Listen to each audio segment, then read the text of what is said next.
Weh, lama juga cerita ni, 2 jam. Jenuh nak tunggu habis. Weh, sisa sejarah kan. Tapi itulah. Biasalah. Tak sekarang korang faham tak? Cerita ni macam ni. Kisah dia. Faham tak? Faham je. Di ini dah selalu dengar Ya. Mestilah faham kan. Benda daripada sekolah rendah kot. Kan? Itulah.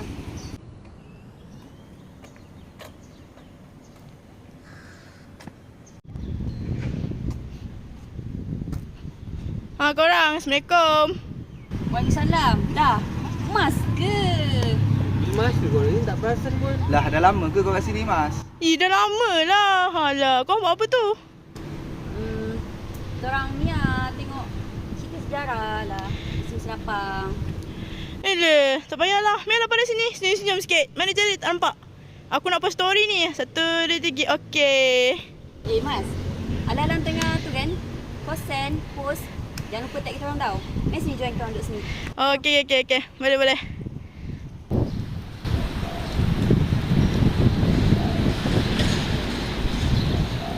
Rasa betul korang tak cerita dan bercuti ni.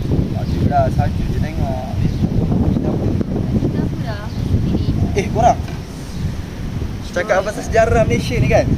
Apa cerita dengan sama kita tu yang apa tajuk dia tu? Ni dasar pemikiran Rasa betul. berat. Tapi tak silap. Kerja dah nak syarikat dah. Dah banyak dah dapat. Oh, ya ke? Kuliah. Kalau macam tu, jom lah. Bincang tempat lain. Boleh juga. Jom. Gerak. Assalamualaikum warahmatullahi taala wabarakatuh. Hari ini kumpulan kami akan membentangkan tajuk Dasar Perindustrian Berat. Pertama sekali saya ingin memperkenalkan ahli kumpulan saya. Yang pertama, saya Abdul Jalil bin Fauzi, Nur Ili binti Sukinman, Siti Masliana binti Muhammad Arifin, Nurul Natasha binti Muzaffar, Nur Syafia Syazwati binti Islahuddin, dan yang terakhir Muhammad Azmi bin Muhammad Yusof. Okey, baik. Yang pertama sekali saya akan terangkan pendahuluan. Yang pertama, sektor yang memberikan sumbangan yang besar terhadap negara. Maksudnya perkembangan pertumbuhan ekonomi di Malaysia secara umum dan ringkasnya bergantung kepada perkembangan sektor ekonomi utama, iaitu pertanian, pergilangan dan perkhidmatan.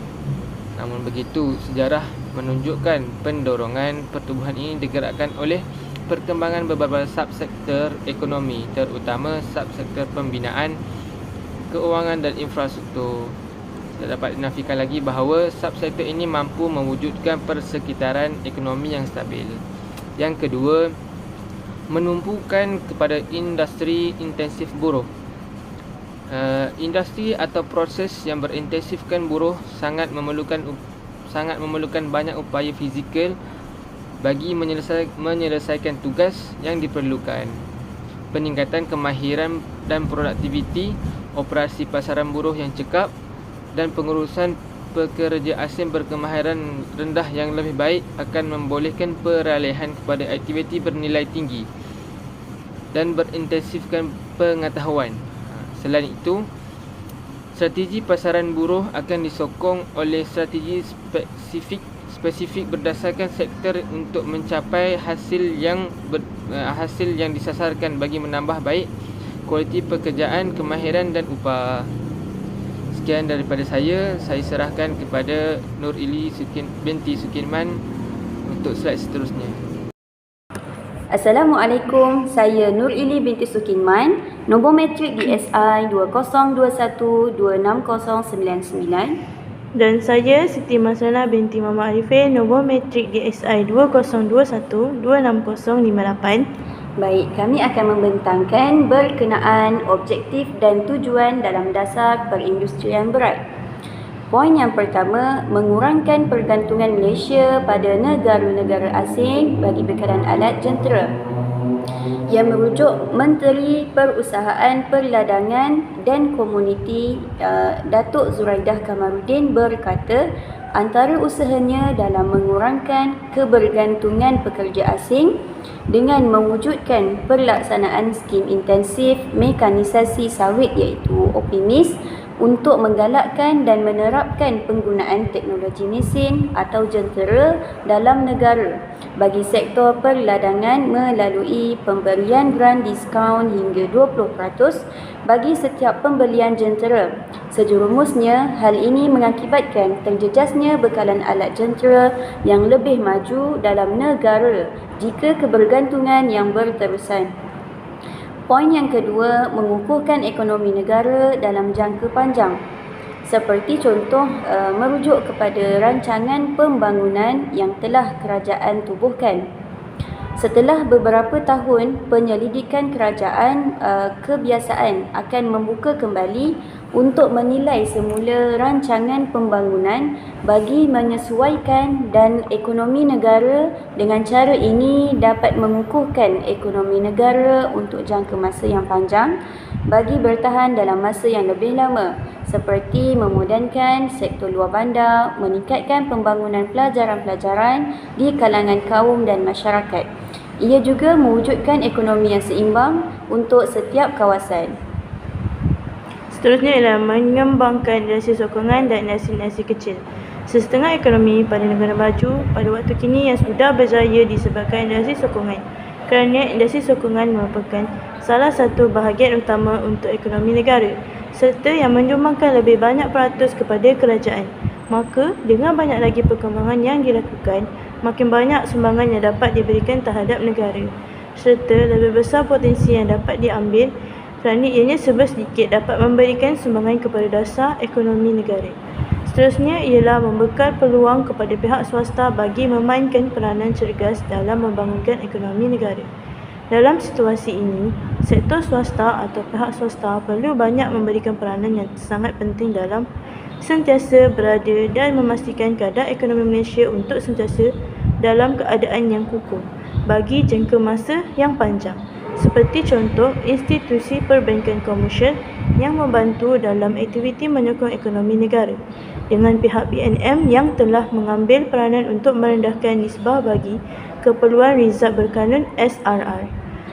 Itu saja, sekian daripada kami. Seterusnya kami akan meneruskan dengan sahabat kami iaitu Natasha dan Safia bagi slide yang seterusnya. Sekian, terima kasih.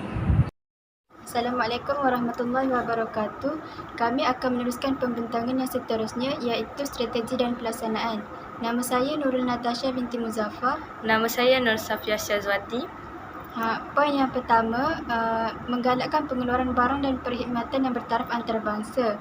Ini adalah salah satu strategi bagi dasar perindustrian berat. Ianya menggalakkan pengeluaran barang-barang import ekspor seperti mengimport barang ke luar negara seperti Korea, Jepun dan sebagainya. Usaha menggalakkan pengeluaran barang dan perkhidmatan dapat memperkukuhkan segala usaha ke arah menjadikan Malaysia sebagai pusat pembangunan ekosistem barang dan perkhidmatan import dan ekspor. Yang kedua, memberi galakan kredit subsidi dan tarikh kepada projek industri berat. Pihak kerajaan banyak menyalurkan kredit subsidi kepada projek-projek industri berat. Subsidi ini ialah sesuatu yang diberikan oleh kerajaan dalam barang maupun dalam bentuk wang. Subsidi ini diberikan kepada semua pihak, contohnya seperti perbadanan, kumpulan petani dan sebagainya. Subsidi ini diberikan atas suatu dasar kerana ingin merendahkan atau mengurangkan sesuatu harga barangan atau sebagainya. Subsidi ini juga diberikan bagi mengurangkan serba sedikit tanggungan untuk menjalankan segala projek-projek industri. Poin yang ketiga iaitu poin mengendalikan projek industri berat secara usaha sama dengan rakan kongsi yang mempunyai teknologi yang diperlukan. Membentukkan ekonomi yang diteraju oleh sektor swasta dengan memodernkan peraturan perniagaan, meliberalisasikan sektor perkhidmatan serta menghapuskan herautan pasaran dan memperkenalkan undang-undang serta menambah baik hubungan di antara kerajaan dan perkongsian. Merasionalisasikan peranan kerajaan dalam perniagaan dengan menggiatkan program perswastaan dan pengkongsian awam swasta iaitu PPP menubuhkan dan memfasilitasi serta mencapai keseimbangan antara kerajaan syarikat, GLC serta sektor swasta. Poin yang terakhir iaitu penglibatan secara langsung oleh kerajaan dalam industri berat ialah kerajaan telah menubuhkan Perbadanan Industri Berat iaitu HICOM pada tahun 1980. Peranan HICOM adalah untuk mengenal pasti, memulakan, melaksanakan dan menguruskan projek-projek dalam industri berat. Oleh kerana itu, beberapa tajaan kerajaan dengan usaha sama pelabur asing telah dilancarkan. Itu juga termasuklah loji simen, besi panas, pacang keludi dan projek kereta nasional. Kesemua projek-projek ini memerlukan bahan-bahan atau komponen-komponen tertentu dalam pengeluarannya. Maka di sini timbullah beberapa peranan yang patut dimainkan oleh industri berat, sokongan dan kecil untuk membekalkan bahan-bahan tersebut. Sekian, terima kasih. Seterusnya saya menyerahkan pembentangan yang terakhir kepada Azmi. Saya Muhammad Azmi bin Muhammad Yusof akan menerangkan pembentangan berkaitan masalah-masalah dasar perindustrian berat. Yang pertama, banyak sektor swasta keberatan untuk melabur dalam industri-industri ini. Dasar Pensyarikatan Malaysia telah diperkenalkan pada tahun 1981 bagi tujuan menggalakkan kerjasama di antara sektor swasta dan sektor awam, di mana kedua-duanya bertindak dan beroperasi dalam sebuah syarikat Malaysia. Melalui dasar ini, kedua-dua pihak saling bergantungan di mana sektor swasta sebagai pendukung kepada aktiviti perdagangan dan ekonomi. Bagi menyokong Dasar Pensyarikatan Malaysia, kerajaan telah melancarkan Dasar Penswastaan pada tahun 1983 sebagai usaha ke arah meningkatkan peranan sektor swasta dalam pembangunan ekonomi negara. Objektif utama dasar ini adalah untuk mengurangkan bebanan kewangan dan pentadbiran kerajaan serta membantu mencapai matlamat dasar ekonomi negara. Bagi mengatasi masalah ini, pihak kerajaan telah membentuk sebuah jabatan iaitu Seksyen Penswastaan yang dikenali sebagai Pasukan Petugas Khas Penswastaan pada awal penubuhannya. Antara kejayaan-kejayaan pelaksanaan dasar ini, yang pertama, kerajaan dapat mewujudkan syarikat-syarikat konglomerat tempatan yang maju dan berdaya saing seperti contoh Tenaga Nasional Berhad dan Telekom Malaysia Berhad. Selain itu, ia dapat menyediakan peluang pekerjaan di sektor swasta di samping melahirkan tenaga kerja profesional khususnya di kalangan Bumiputera. Masalah kedua ialah negara kita masih kekurangan pekerja-pekerja yang mahir dalam bidang teknikal yang amat diperlukan dalam industri-industri ini. Pekerja-pekerja yang berkemahiran dalam bidang teknikal amat penting kerana ia dapat membantu memajukan ekonomi negara. Hal ini kerana peningkatan produktiviti pekerja yang berkemahiran membolehkan lebih banyak output dihasilkan dengan menggunakan jumlah input buruh yang sama.